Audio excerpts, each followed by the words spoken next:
Saturday morning. Looks like it's 70, just about 70 degrees out. I think it's about 20 after 9 a.m. And today I wanted to get the other brake caliper cleaned up on that. Get the back one flushed out, cleaned up, take the piston out of it, make sure there's no gum in it. Get the brakes all bled back together. And then before I put any fluids in, I'm going to pull one of the anti-dive mechanisms off, check the O-rings and that, and see exactly how it works. See why it's back feeding through the anti-dive. The brake fluid is back feeding through the anti-dive and coming out of this cap at the bottom here. And you know, this thing sat dry for 2 or 3 months, then all of a sudden it leaked for a month and it's bone dry, and then yesterday there was a puddle here again. Like, it doesn't make sense. Has something to do with the pressure in there, guaranteed. Pressure building up in here. Anyways, I got to clean this off here to get out my brake caliper. So let me just put away all this stuff here and we'll get at it.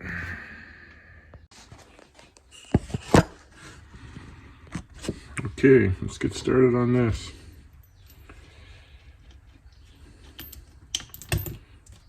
The pads were soaked in fork oil, I'm sure, over the years.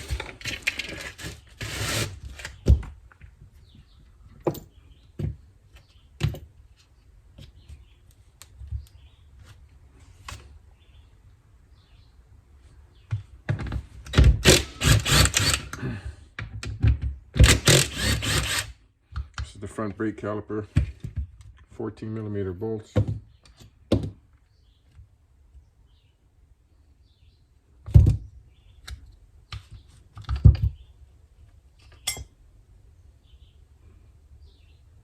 Completely soaked in oil. I might have another set somewhere around here, but I'll try to clean these up.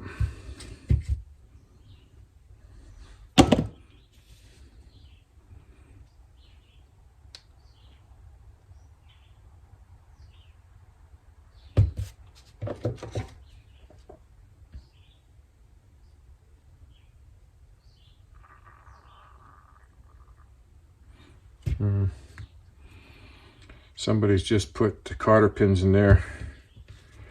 It's supposed to be like a little clevis pin,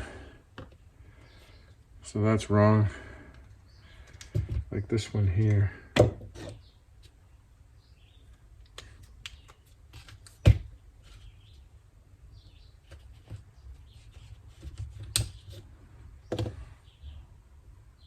It's supposed to be like that, but that one's all screwed up.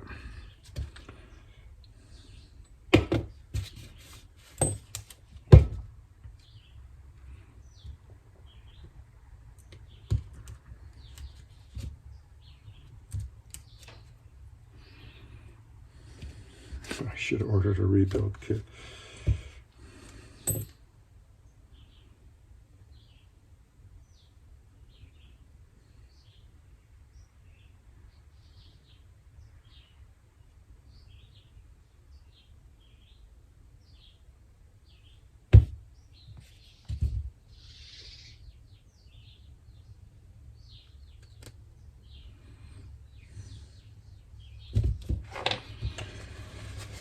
See if I can pressurize that and get the pistons out. I probably should have left it together. What I was thinking. Yeah, let me bolt that together.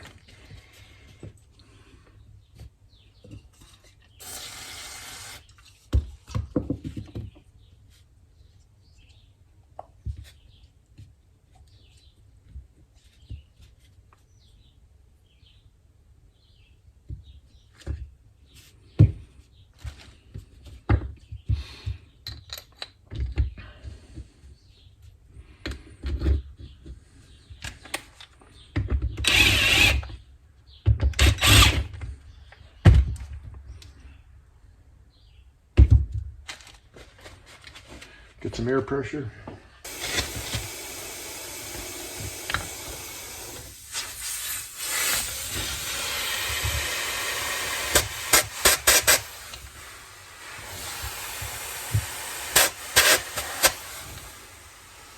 Those are in there pretty good. Wow, those are in there good. There's one.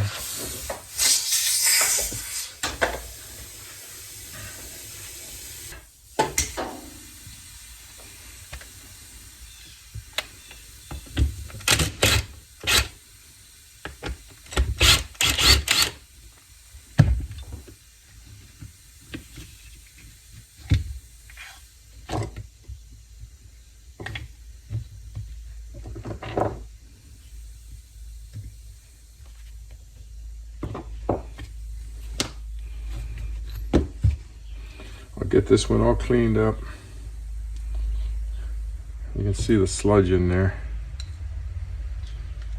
Just like thick sludge. I'll get this side all cleaned up, get this piston in, clamp it in there, then I'll pressurize that one at a time.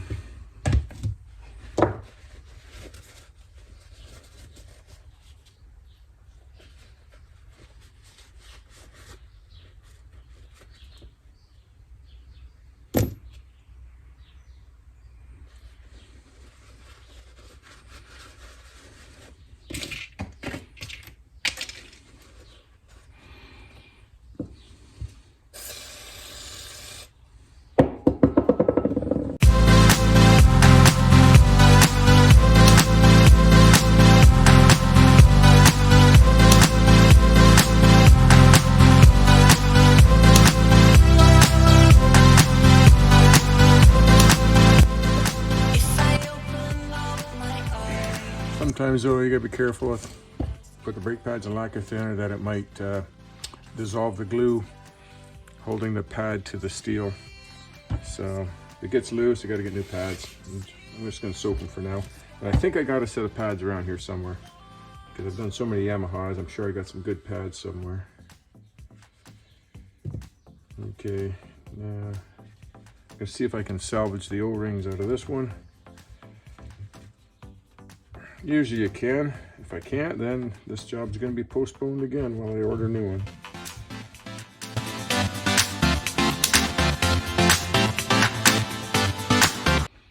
Usually you get like a crust or film on the edge here and on the inside. Got to get that cleaned off as much as you can. I find my thumbnail works the best.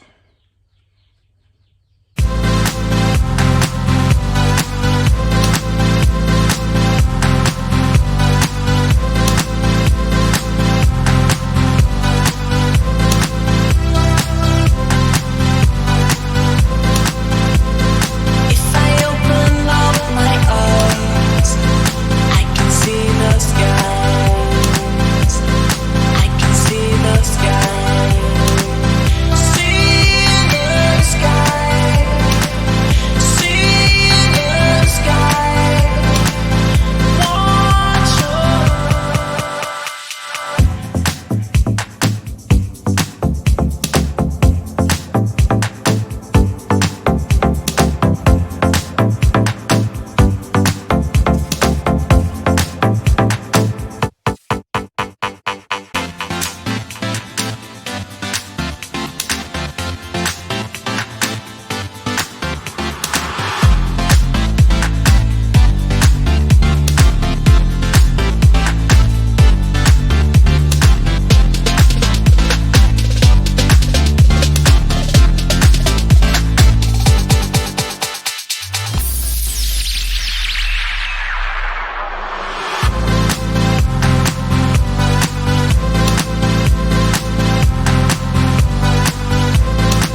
Okay, I got this clamped off the good piston.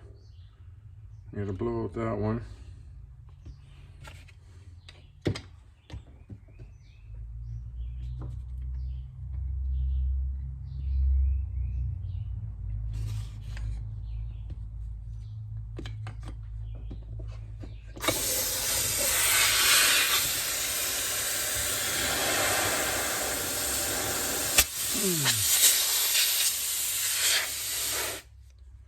It's coming, but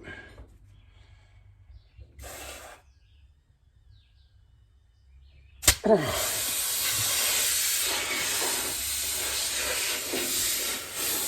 hose is ready to blow.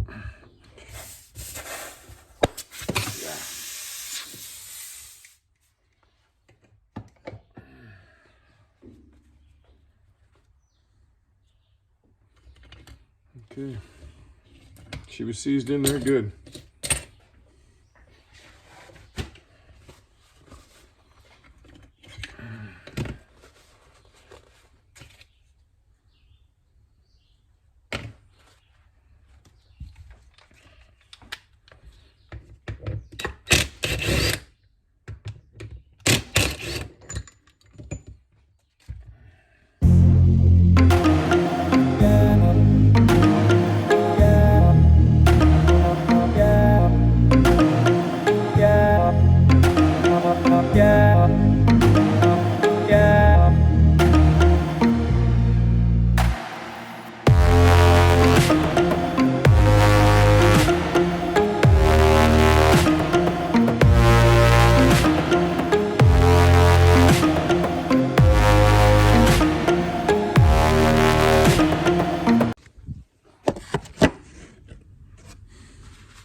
Okay, that one's back together. Clean the nipple up too, the bleeder.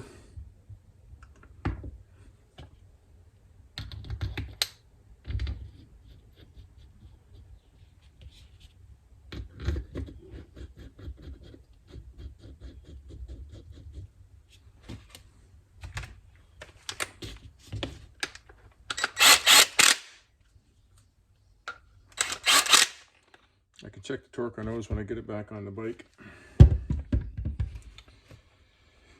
Okay, see how these brake pads are doing.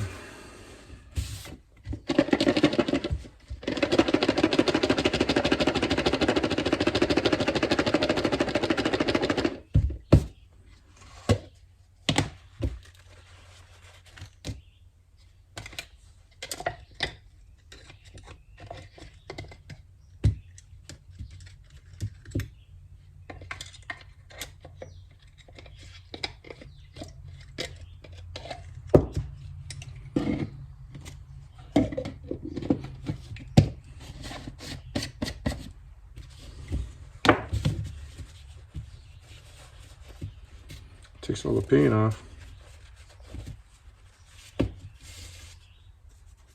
You can see it's dried it out.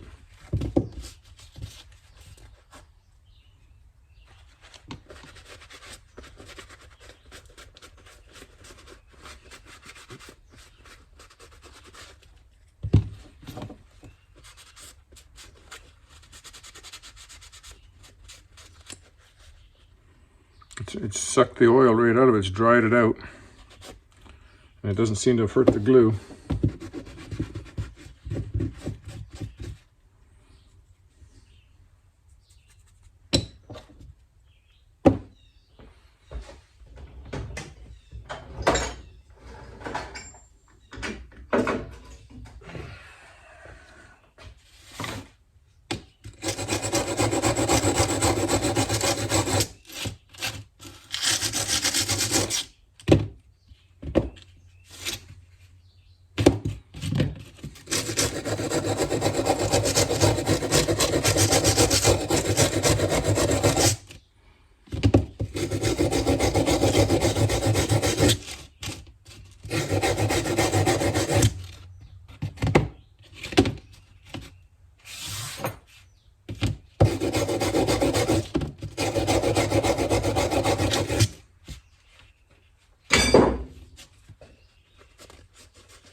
Wire wheel them off.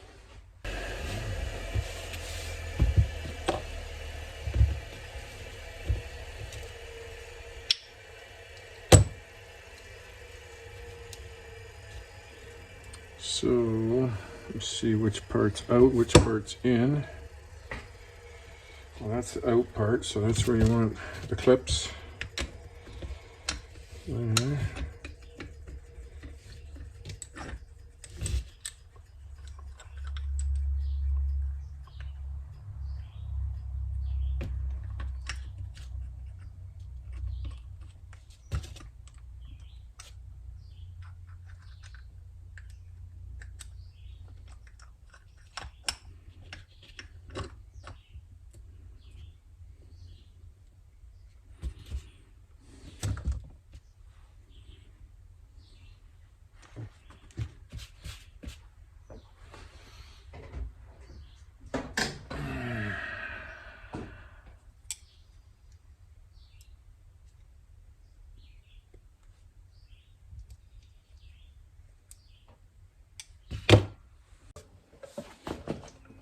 Okay, ready to put the caliper on. I just put a cotter pin in here for today, Monday. I'll go to the junkyard there. He's got a couple junk Yamaha Ventures there, and I'll steal a pin out of one of those ones. Buy one, I guess.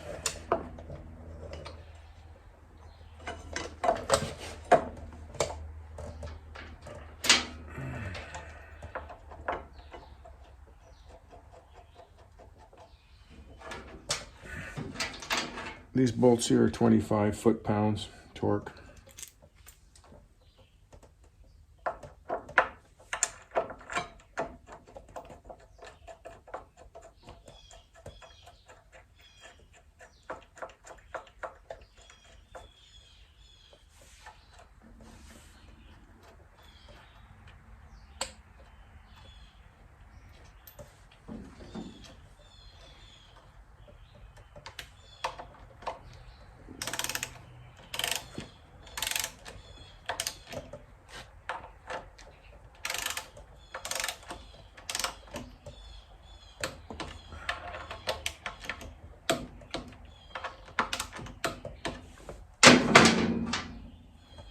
Hose bolts are 19 foot-pounds.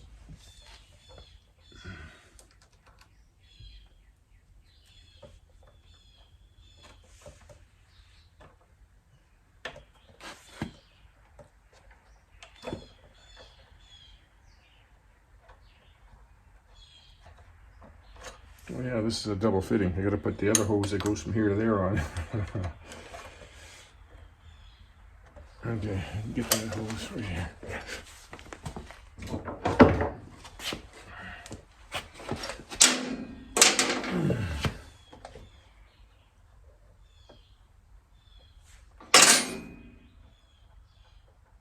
I need 3 copper washers here. I gotta find the other one.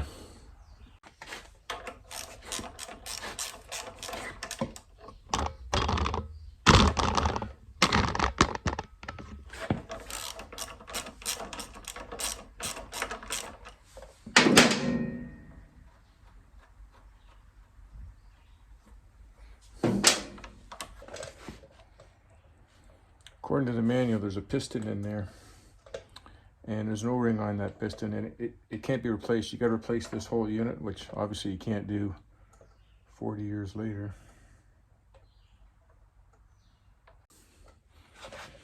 Sometimes I'm a little slow. I got this anti-dive hose on backwards. I can see this should be straight, and then the bend one end should be at that end, so I got that on backwards.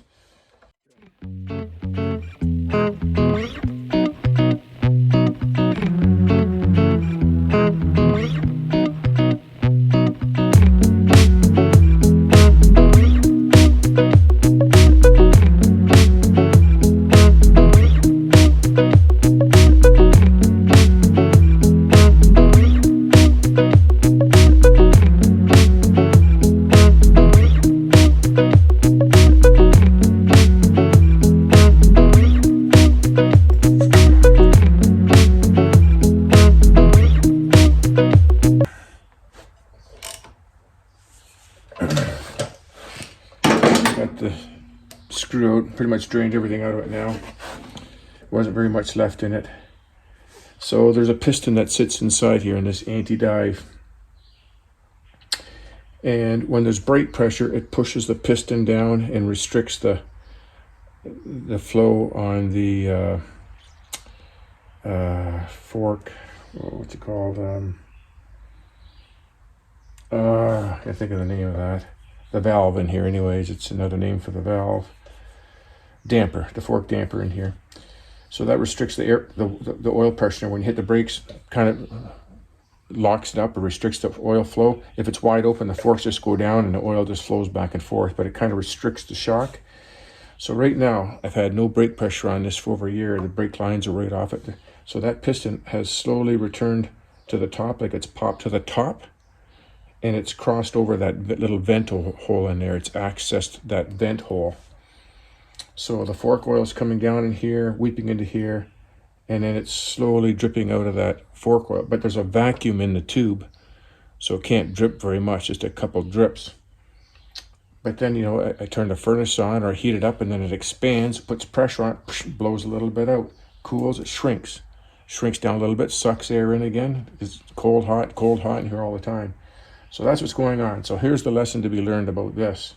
If you're ever rebuilding these fork skins, do not put the fork oil in here until you got the brakes bled and the pressure back in the brakes to push that piston back down. It doesn't move very much.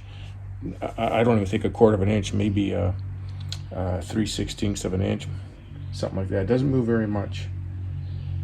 That piston, maybe it does go to a quarter inch altogether, but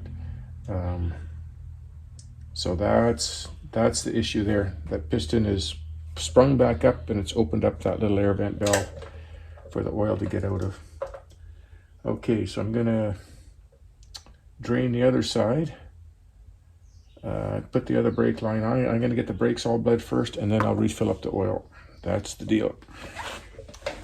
That's what's going on.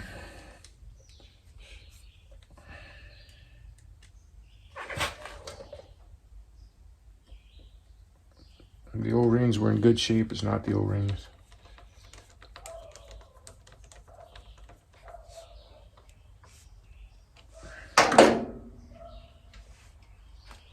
Okay, I'm gonna do the other side. Make sure it's all tightened up. I'm just bleeding the system now. Cracking the front bleeder on the anti-dive. There's one at the back on the brakes as well too. I'm gonna start there. And I couldn't get any pressure here at the top at the master cylinder, so I disconnected the hose right there. You put your thumb over top of it, pump it, and you can feel pressure right away. You release the lever, it creates a vacuum. I started getting oil flowing here, bolted that back on. Now I got pressure down here. Getting bubbles coming up.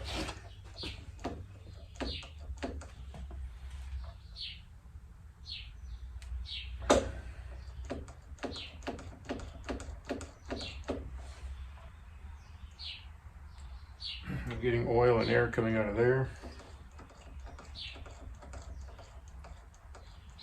Now I can feel it in here. I can feel I got pressure.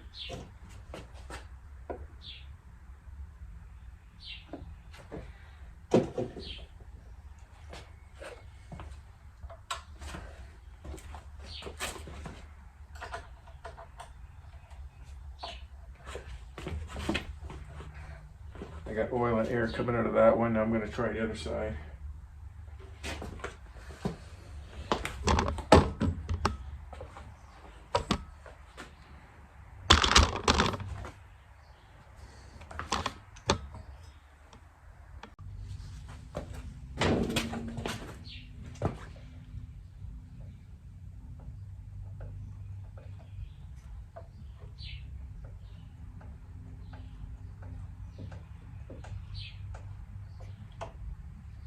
I got oil coming out now.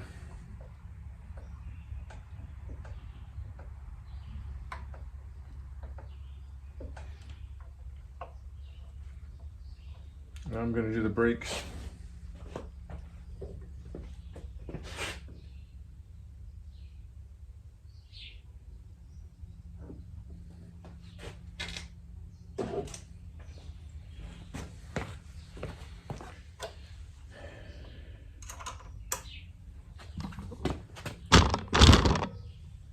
I don't know if you can see in there, but we're going to try to get it like this.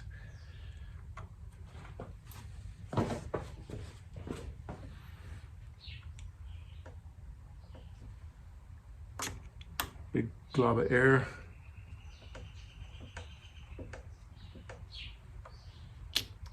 Another big air.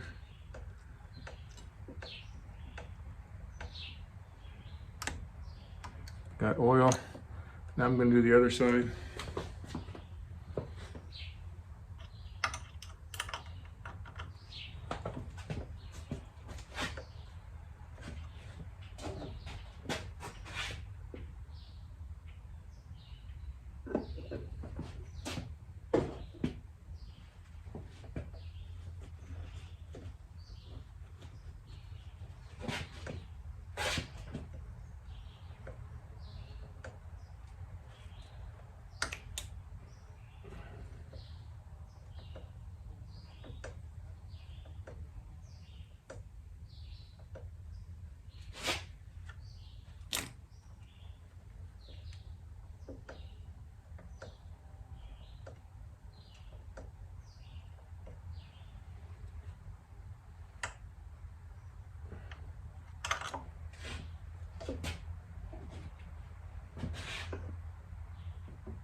Yeah, too much.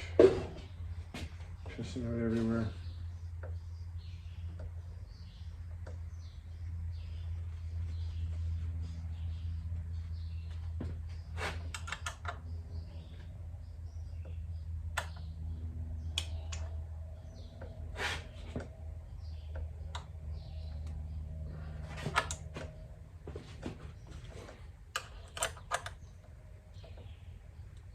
Holy, squirted all the way up to here.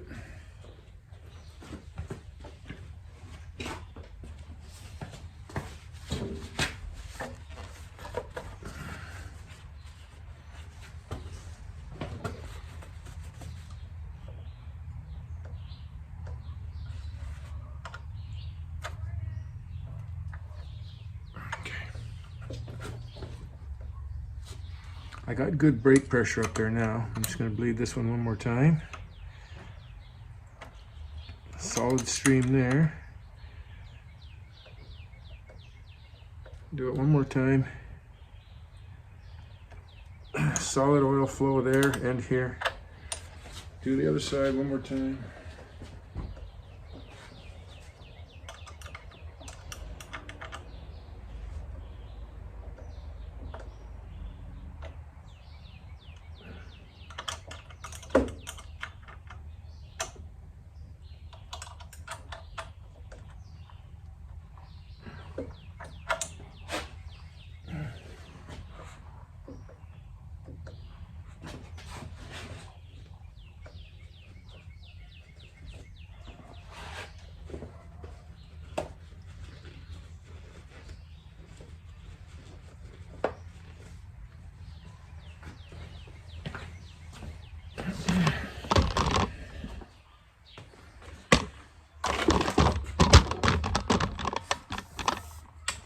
Okay, I'm going to top up the oil. Got all 4 of the bleeders bled. And wish I could turn the handlebars a little bit so I could top that thing right up.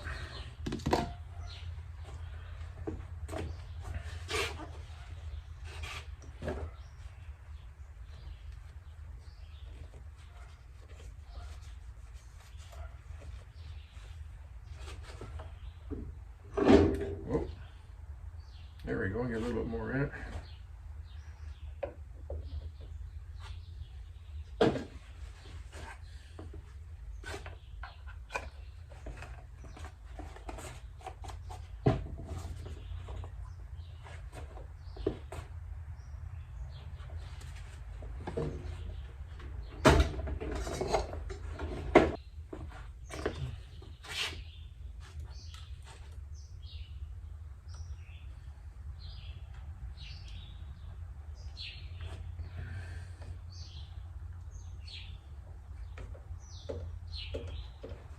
Good to go.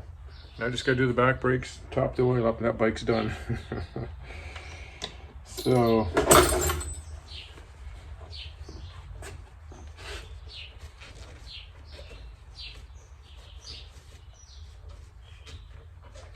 I end up using the stock master cylinder.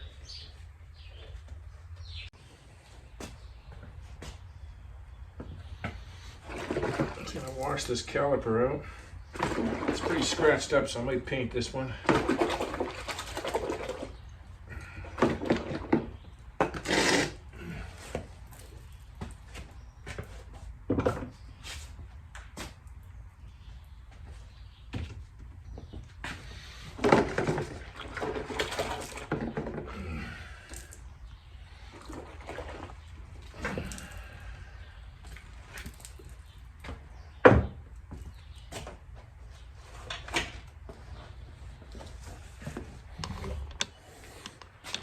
I'm just going to rebuild this back one the same as I did the front ones and all the other ones, clean it all out. What I do is I clean out those O-ring slots in here really, really good. And you might think they're perfect. Then you clean them out again.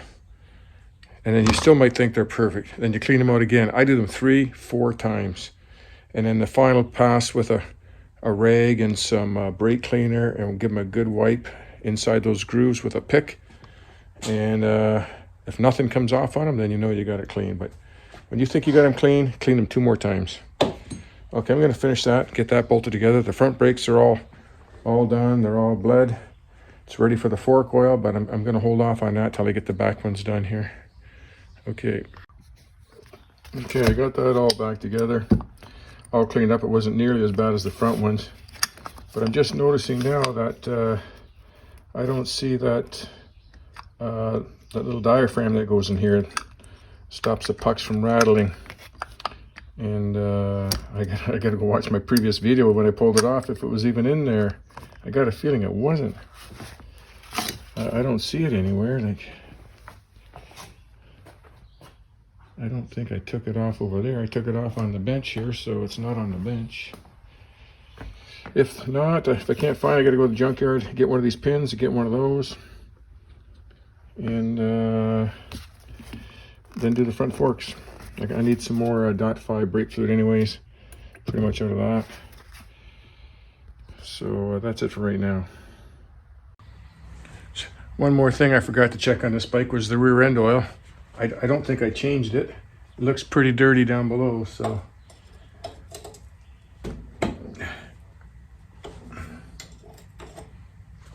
Let's see how that looks.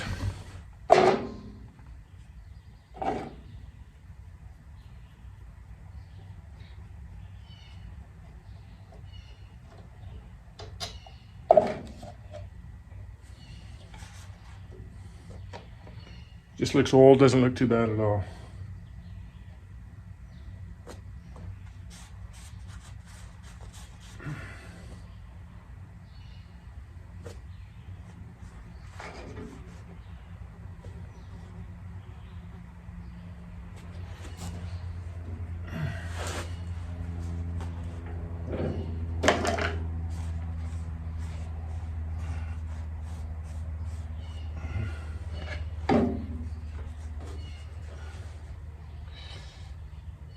Piss me off. Get on there.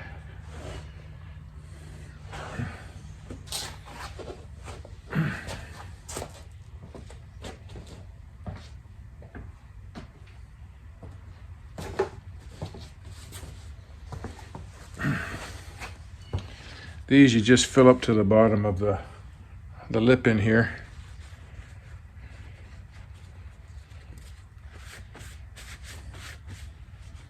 Okay, I gotta find my oil.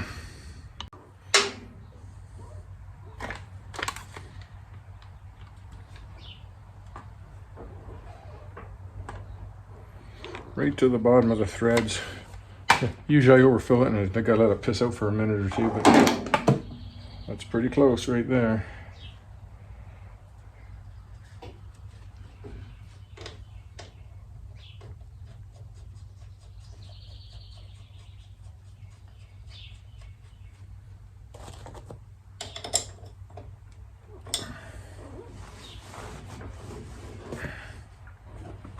I put synthetic 7590 in there.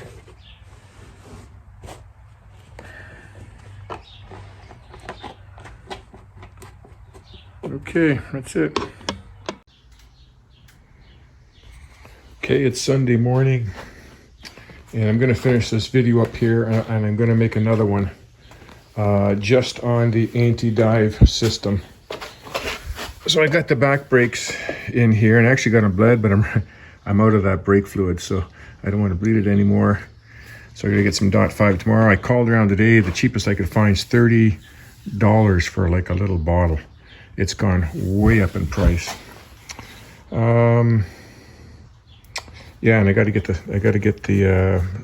damper, or the little spring clip in here that puts pressure on the brake pad, stops them from rattling and squealing, and one of those clips for the front brakes. The tire pressures were low. I topped up the tire pressures. Actually backed the bike down the driveway and washed the front rim and rotors, and then I drove it back in to see how make sure the transmission works, because I've never driven this bike. Didn't even know if it worked, and it worked fine. Pulled it up in here, but I noticed the clutch cable was really stiff, so I disconnected that this morning and I lubed it up, so that's working really good. I got the mirrors back on. What else? I'm just kind of make sure everything's all back in order here.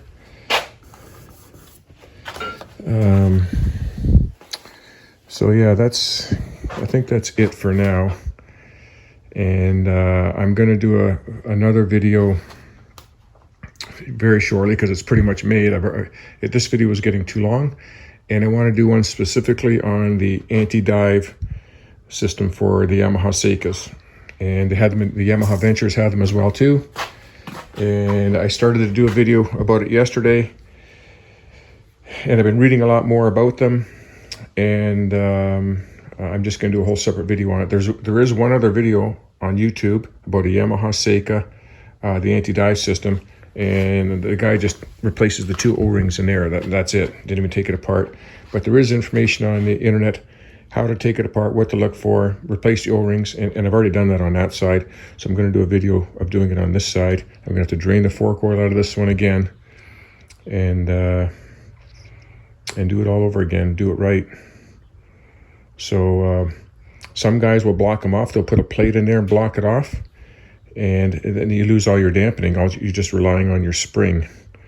So yeah, I don't want to do that.